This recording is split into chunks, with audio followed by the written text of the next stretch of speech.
안녕하십니까. 신의균의 국방TV 시큐리티 뉴스입니다. 자, 오늘도 아주 중요한 뉴스들 살펴보도록 하겠습니다. 자, 미국 폭스뉴스, 그러니까 트럼프 대통령과 가장 가까운 주류 언론이 폭스뉴스죠.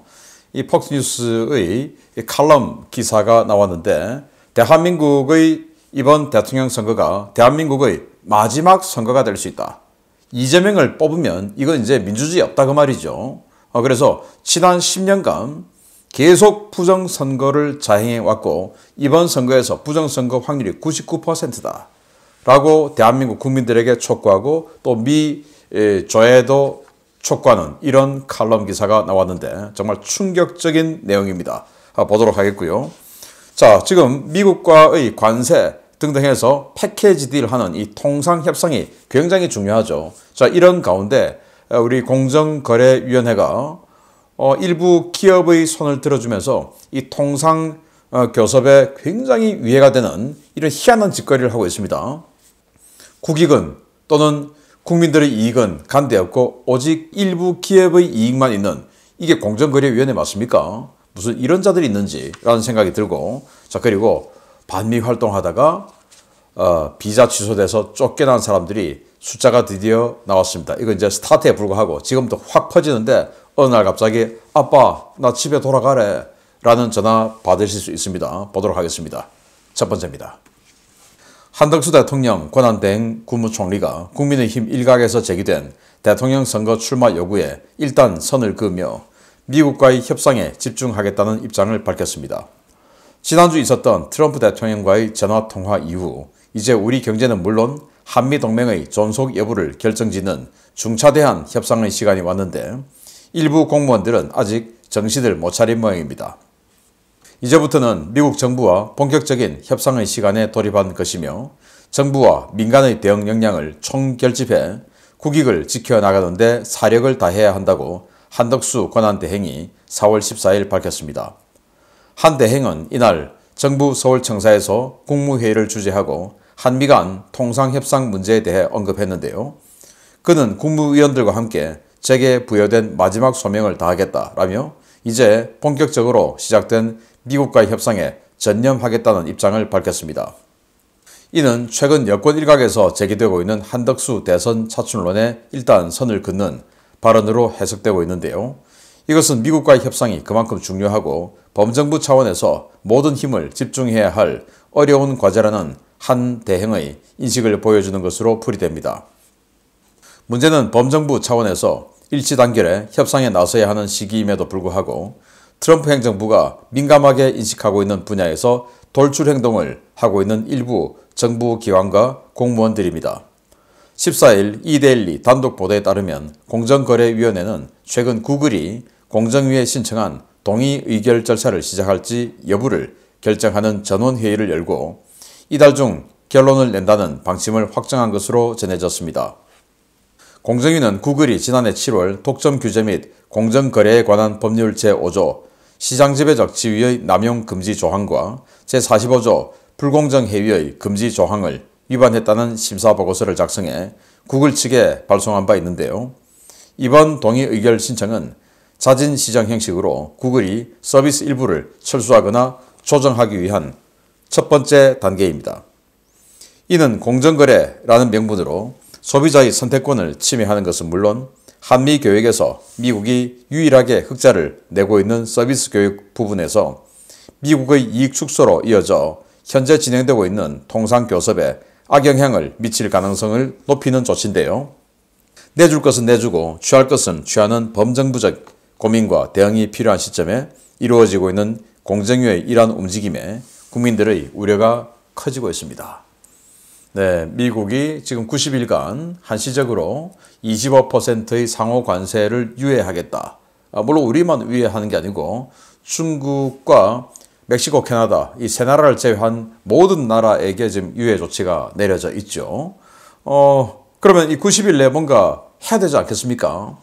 근데 그 90일 사이에 우리는 대선이 지금 진행이 되는 것이고 그 대선에서 누가 대통령이 되느냐에 따라서 결국은 굉장히 중요한 결과를 달리할 수 있다.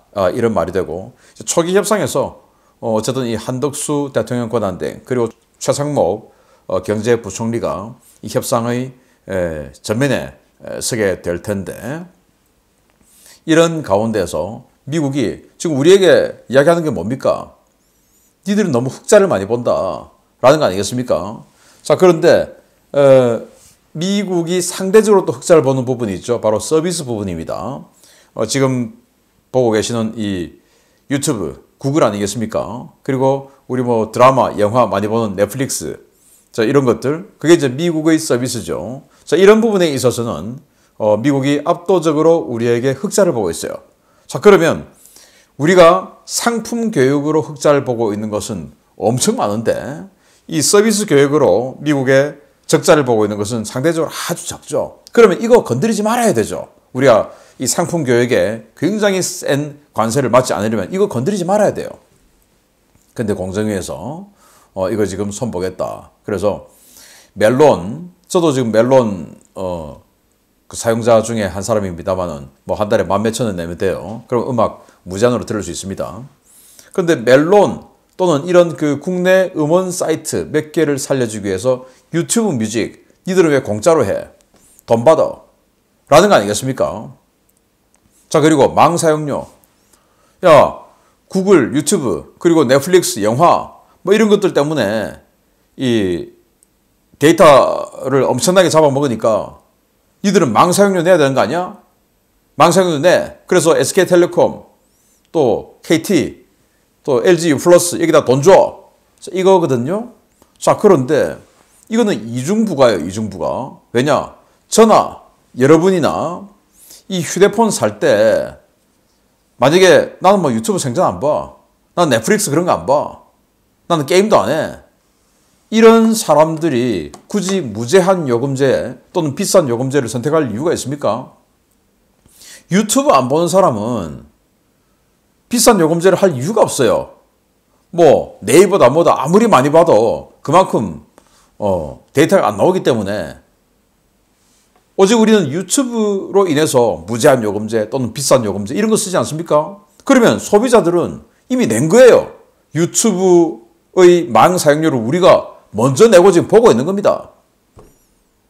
그런데 또 유튜브로부터 또는 넷플릭스로부터 망 사용료 받으면 뭐 SK텔레콤이나 이런 회사들은 이중으로 돈 받는 거죠. 그러면 유튜브로부터 돈 받으면 우리에게는 완전히 그냥 공짜에 다름없는 이런 돈으로 해주든지 그거 아니죠. 그래서 일부 기업 또 뭐 멜론 같은 일부 기업 SK텔레콤, LG U+ 같은 일부 기업들을 위해서 대한민국 전체의 제품 경쟁력 얼마나 많습니까? 우리가 미국으로부터 662억 달러를 수출하고 107억 달러를 수입하는데 이 560억 달러어치 흑자를 관세 25% 맞아야 되겠습니까? 공정거래위원회가 전혀 공정하지 않는 이런 짓을 하고 있습니다. 뭐 SK텔레콤, LG U+, 멜론 등으로부터 로비 받았습니까? 이거야말로 조사해 볼 일이 아닌가라는 생각이 들고 정말 정신 차리기 바랍니다. 공정거래위원회. 두 번째입니다. 반미, 반유대 활동 등 미국 내에서 정치적 활동을 할 경우 합법적 비자를 가지고 있는 체류자라 하더라도 비자를 취소하고 추방한다는 트럼프 행정부의 강경한 정책에 그간 깨어있는 시민 놀이를 하던 사람들이 무더기로 추방될 위기에 처했습니다. 미국과 미국적 가치는 그토록 혐오하면서 그 국가와 시스템이 주는 단물은 왜 그렇게 좋아하는지 묻고 싶습니다. 군대까지 동원해 대대적인 불법 이민자 추방 작전을 벌이고 있는 트럼프 행정부가 최근 유학생 등 합법적 비자로 미국에 체류 중이던 외국인들에 대해서도 비자 취소와 강제 추방 절차를 확대하고 있다고 미국 언론들이 일제히 보도했습니다. MBC와 CNN 보도에 따르면 지난 4월 10일까지 미국 22개 주에서 최소 300명이 넘는 유학생들의 비자가 취소된 것으로 나타났는데요. 방문 교수와 연구원들의 사례까지 더하면 비자 취소 숫자는 340명이 넘는 것으로 전해졌습니다. 이러한 비자 취소는 미 국무부와 국토안보부 주도로 진행되고 있는 광범위한 인적 조사에 따른 것인데요. 미 정부는 인공지능 등 가용한 모든 첨단 기술을 동원해 유학생들의 SNS 기록이나 미국 현지에서의 정치 연관 활동에 대해 조사하고 혐의가 발견되면 비자를 취소하고 있습니다. 비자가 취소된 대부분의 유학생들은 친하마스, 친중, 반미 시위에 참여해 영상이나 사진 등의 기록 속에서 그 존재가 확인된 유학생들은 물론 자신들의 SNS에 관련 게시물을 게재한 흔적이 발견된 유학생들입니다. 이와 관련해 마르코 루비오 국무장관은 지난 10일 미국 대학 캠퍼스 안에 미치광이들이 있다. 도서관 기물을 파손하고 캠퍼스를 점령하려고 미국에 온다면 그런 사람들을 없애는 일을 계속할 것이라며 이들의 신원을 확인해 학생 비자를 취소하는 조치를 계속하겠다라고 밝힌 바 있습니다. 미국의 이러한 검열과 비자 취소, 비자 거부 정책은 첨단 기술의 도움을 받아 점점 더 정교하게 가다듬어질 것으로 보이는데요. 이른바 깨어있는 시민놀이를 하면서 미국의 시스템과 문물이 주는 혜택에는 진심이었던 이 사람들, 앞으로 미국 땅 밟는 것이 더 어려워질 것으로 보입니다. 네, 어느 날 갑자기 전화가 옵니다. 아빠, 나 집으로 돌아가래. 한국 돌아가래. 네, 반미 시위한 거죠. 자, 이런 짓을 했습니다. 가자지구 전쟁, 하마스와의 전쟁을 이스라엘이 하는 동안 여기 미국의 아이비리그에는 정말 훌륭한 대학이죠. 콜롬비아 대학. 콜롬비아 대학에서 이렇게 캠퍼스를 친하마스 시위대들이 점령하고 완전히 그냥 이 아름다운 건물에 이 라카칠하고 난리가 났어요. 우리 서울의 동덕예대처럼 네, 일부 건물에 그런 짓을 한 겁니다. 미국인들이 열받는 거죠. 이거 보니까. 그래서 이제 트럼프 정부가 들어와서 이런 시위를 했던 사람들 다 찾아내는 겁니다. 그래서 합법적인 유학 비자 들어왔지만 이들은 미국을 싫어하잖아. 그럼 돌아가 해서 돌려보내는 겁니다. 또 과거 노무현 때부터 제가 알기로 정말 조직적으로 이 시민단체들의 스펙을 쌓아주는 노력을 했어요. 물론 기업들 돈을 받아서 후원을 받아서 기업들 후원을 받는다는 것은 좀 다른 측면에서 보면 기업들에 좀 강제했을 수도 있는 거죠. 왜냐 우파 정부가 들었을 때는 기업들이 그렇게 안 해요. 좌파 정부가 들었을 때는 기업들이 돈을 내서 이 시민단체들 유학도 보내주고 합니다. 그 말은 우파 정부는 돈을 안 뜯어가니까 그런 거 아닌가라는 주장을 하시는 분들도 있어요. 자, 그래서 제가 알고 있는 이 사람들 중에서도 노무현 시대 때 무슨 평화 어쩌고 하는 그런 시민단체 거기에 속해 있는 사람들이 미국의 교환연구원 이런 거로 갔어요. 교환연구원 가면 뭐 합니까? 그냥 정말 시체말로 그냥 놀다 오는 거죠. 무슨 연구합니까? 거기 가서. 네. 마지막에 그냥 짤막한 보고서 하나 적고 그냥 오는 거. 이 학계에서는 다 알고 있는 거죠. 그런데 스펙에는 조지 워싱턴대 교환연구원 이렇게 되어 있으니까 와, 조지 워싱턴대라는 엄청난 대학에 가서 연구를 하고 왔구나 라고 생각하는데 자, 그런 사람들까지도 이번에 다 쫓아내버렸다 라는 겁니다. 정말 지당한 일이죠. 그래서 제가 전에도 보여드렸는데 자, 이 미국 영주권자 정모 씨입니다. 서울에서 7살 때 미국 건너가서 1.5세대 콜롬비아대 재학생인데 저렇게 친하마스 시위하다가 지금 쫓겨났어요. 근데 자기 부모는 미국 사는데 어떻게 합니까? 지금 큰일 났죠. 자, 이런 사람들 그리고 지금 유학 보낸 좌파들 많이 있겠죠. 얼마나 많겠습니까? 걱정하시기 바랍니다. 자기 부모 때문에 자식이 지금 쫓겨나올 수도 있고 자식 때문에 부모가 미국 못 갈 수 있습니다. 정말 잘된 조치다. 미국 시는 미국 안 가야죠. 정청래 같은 사람 미국 대사관에 불 지르고 했는데 미국 가면 됩니까? 안 되는 거죠. 그런 걸 이제는 그게 바로 비정상이었는데 그걸 정상화하겠다라는 건데 그래서 CIA 신고 이런 게 정말로 효과가 점점 뚜렷해지고 있다라는 것을 볼 수가 있고 자, 부정선거 폭스뉴스 기사 보겠습니다. 오는 6월 3일 치러지는 제21대 대통령 선거는 보수와 진보, 우파와 좌파가 승부를 가리는 싸움이 아니라 자유민주주의 헌정질서의 대한민국의 유지와 붕괴의 갈림길에서 어느 방향으로 갈지를 결정하는 싸움입니다. 미국의 유력 언론이자 미국 보수 진영을 대변하는 최대 매체인 폭스뉴스에서 한국에서는 이번 대선이 마지막 선거가 될 것이라는 무서운 경고 메시지를 내놔 주목됩니다. 한국의 다가오는 대통령 선거에서 99%의 확률로 부정이 발생할 것이며 한국은 베네수엘라의 전철을 밟게 될 것이라고 미국 폭스뉴스가 현지 시각 4월 11일 특집 칼럼을 통해 경고했습니다. 지난 2월 미국 보수정치행동회의 일명 CPAC 행사에서 도널드 트럼프 미국 대통령이 그의 모든 생각에 동의한다 라며 극찬했던 고든창 변호사가 작성한 이번 칼럼은 이번 대선에서 이재명이 집권할 경우 벌어질 수 있는 재앙적 상황들을 언급했습니다. 칼럼은 윤석열 대통령의 후임자를 뽑는 선거가 6월 3일로 예정돼 있다. 더불어민주당의 반미 강경 좌파 이재명이 대한민국의 대통령 유력 주자로 거론되고 있다라며 그가 원하는 대로 된다면 그는 거의 확실하게 한미 동맹을 끝낼 것이고 중국과 북한이 한국에 침투하는 더 많은 길을 열어 그것을 아무도 막을 수 없게 할 것이라고 경고했습니다. 칼럼은 또 이재명은 북한과의 통일을 믿는 듯하다. 대통령이 되면 대한민국을 북한의 공식 명칭인 조선민주주의 인민공화국으로 통합하기 위한 최선을 다할 것이다 라고 지적했습니다. 칼럼은 한국 국민 전체가 이재명의 정책에 공감하지 않는다. 그는 완전히 무자비하다. 그는 이달 초 헌법재판소가 윤 대통령을 놓아줄 경우 끔찍한 대량 유혈 사태와 혼란이 벌어질 것이라고 위협했다. 그리고 그의 정당은 다음 선거에서 부정을 저지를 것이 확실하다 라고 비판했습니다. 또 다음 선거는 한국에서의 마지막 선거가 될 수 있다.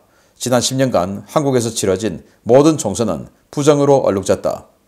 민주당은 2020년을 시작으로 최소 지난 3번의 선거에서 투표용지를 바꿔치기 한 것이 거의 확실하다 라고 꼬집었습니다. 폭스뉴스와 고든창 변호사의 경고대로 이번 대선에서 이재명이 승리할 경우 이제 대한민국에서의 국민 주권은 사라지고 민주당을 위한 새로운 체제가 들어설 가능성이 높은데요. 이재명 대세론을 이야기하며 대놓고 민주당 지지 여론을 만들기 위해 열을 내고 있는 국내 언론인들. 체제가 바뀌면 자신들의 입에 가장 먼저 재갈이 물려질 것이라는 사실을 하루라도 빨리 깨닫게 되길 바랍니다.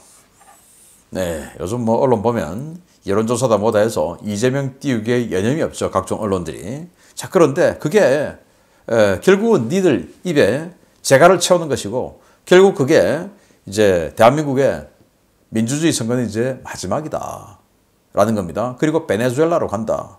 베네수엘라 정말 막대한 석유 자원으로 엄청 잘 살다가 지금은 최악의 빈곤 국가가 되어버렸죠. 부정선거로. 네.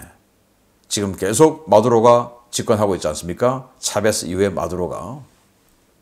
그런 대한민국이 되어간다라는 건데 그런 칼럼을 이제 고든창 변호사가 썼고 이 고든창 변호사의 논점에 대해서는 트럼프 대통령은 모든 것이 나와 생각이 똑같다라고 했는데 저는 생각만 똑같지 말고 행동도 좀 똑같이 해주면 어떨까.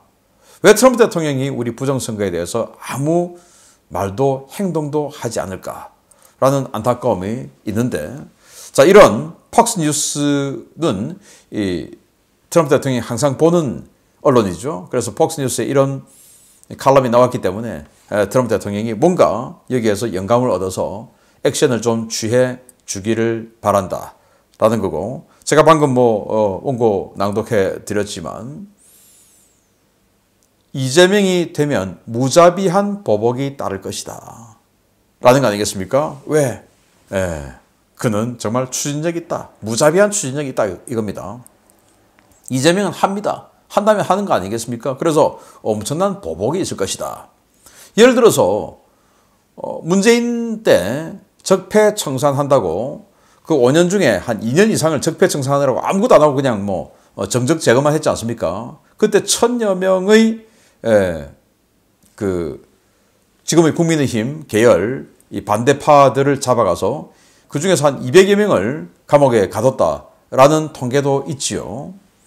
자, 그런데 이 혹자는 이런 이야기를 합니다.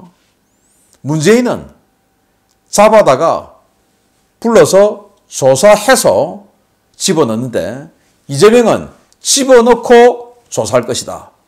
이런 주장을 하는 분들도 있어요. 자, 그거 들으면 야, 그럴 수도 있는 건가? 또 그럴 수도 있겠다. 라는 이런 생각이 들지요. 그래서 이 부정선거를 어떻게 막느냐. 이런 것들이 정말 이번 선거의 핵심이 아니냐. 그리고 부정선거를 믿지 않는 정치인들도 있어요. 그러나 많은 국민들이 부정선거가 있다고 믿는 국민들도 있으니까 그러면 있지 않다라고 믿는 정치인들도 자 그러면 한번 진짜 다 해보자. 그리고 만약에 이번에 부정선거가 있다라고 믿는 당신들이 원하는 대로 뭔가 시스템을 해줬는데 그럼에도 불구하고 이런 결과가 나오면 그다음부터는 이제 부정선거 붙자도 꺼내지 마라 라고 할 수 있는 거 아니겠습니까? 제가 부정선거 없다라고 믿는 이 유력 정치인이면 저는 그렇게 하겠습니다. 그래서 지금 뭐 저에게도 부방대 뭐 이런 곳에서 많은 시민들이 이런 거를 하면 부정선거를 막을 수 있다.